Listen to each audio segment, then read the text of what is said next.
నమస్తే friends, welcome back to our channel చెరుకు thoughts. నేను మీ శ్రీలత. ఇప్పుడు మనం రెస్టారెంట్ స్టైల్లో బోండాలను టేస్టీగా ఎలా ప్రిపేర్ చేసుకోవాలో చూద్దాం. అదేవిధంగా హెల్తీగా కూడా కంప్లీట్ మైదా యూజ్ చేయకుండా రైస్ ఫ్లోర్ యూజ్ చేస్తూ బోండా ఎలా ప్రిపేర్ చేసుకోవాలో చూద్దాం. చూడండి ఇది ఎలా ఉందో. ఇది చాలా చాలా టేస్టీగా కూడా ఉంటుంది.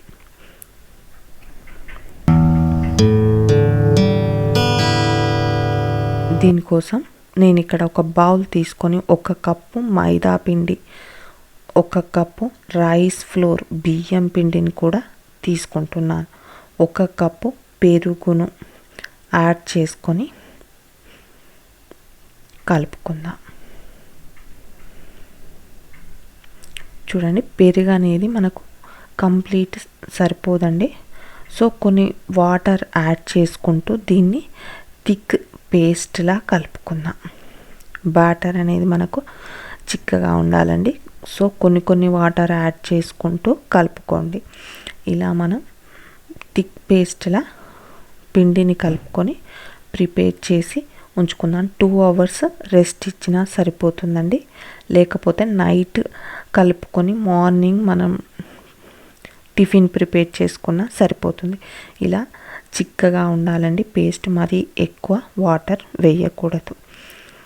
సెమీ సాఫ్ట్గా ఇలా మనం బ్యాటర్ ప్రిపేర్ చేసుకొని నైట్ ఇలా ప్రిపేర్ చేసుకొని మూత పెట్టుకొని ఉంచుకుంటే మార్నింగ్ మనం టిఫిన్ రెడీ చేసుకోవచ్చు. చూడండి, నెక్స్ట్ డే మార్నింగ్ అనేది మనకు ఇలా ఉంటుంది. దీనిలోనికి జీలకర్ర, సాల్ట్, ఆల్రెడీ కట్ చేసుకున్నటువంటి గ్రీన్ చిల్లీస్, కట్ చేసుకున్నటువంటి కర్రీ లీవ్స్, ఆనియన్స్,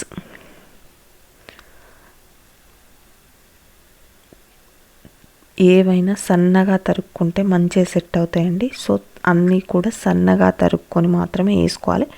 మీరు కావాలంటే కొత్తిమీర, పుదీనా కూడా వేసుకోవచ్చు. వాటన్నింటినీ కూడా మనం కలుపుకుందాం. అదేవిధంగా 1 టీ స్పూన్ అల్లం వెల్లుల్లి పేస్ట్ కూడా యాడ్ చేసుకొని కలుపుకుందాం. చూడండి, ఇలా మనం బ్యాటర్ అనేది ప్రిపేర్ చేసుకొని బోండా వేసుకుంటే చాలా టేస్టీగా ఉంటుంది. మనం కంప్లీట్ మైదా యూజ్ చేయకుండా హాఫ్ రైస్ ఫ్లోర్ కూడా యూజ్ చేస్తున్నాం కాబట్టి హెల్త్కి చాలా మంచిదండి. ఇప్పుడు హీట్ అయినటువంటి ఆయిల్లో ఇలా రౌండ్గా వేసుకోవాలండి. ఫస్ట్ టైం ఎవరికి కంప్లీట్ బయట కొన్నట్టుగా రౌండ్ రావండి. సో చిన్న చిన్న బాల్స్లా మనం వేసుకొని వీటిని ఆయిల్లో డీప్ ఫ్రై చేసుకోవాలి. చూడండి, ఇప్పుడు మనకు ఎంతో టేస్టీ అయిన బోండాలు రెడీ అయిపోయాయి. ఇవి చాలా చాలా టేస్టీగా ఉంటాయండి. చిన్న సైజుగా వేసుకుంటే మనకు పిండి ముద్దల్లా ఉండవు. సో మీడియం సైజులో బోండాలను ప్రిపేర్ చేసుకోవాలి ఎప్పుడైనా. మరి పెద్ద సైజులో వేసుకోకూడదండి. చూడండి, ఇవి చాలా చాలా టేస్టీగా ఉంటాయి.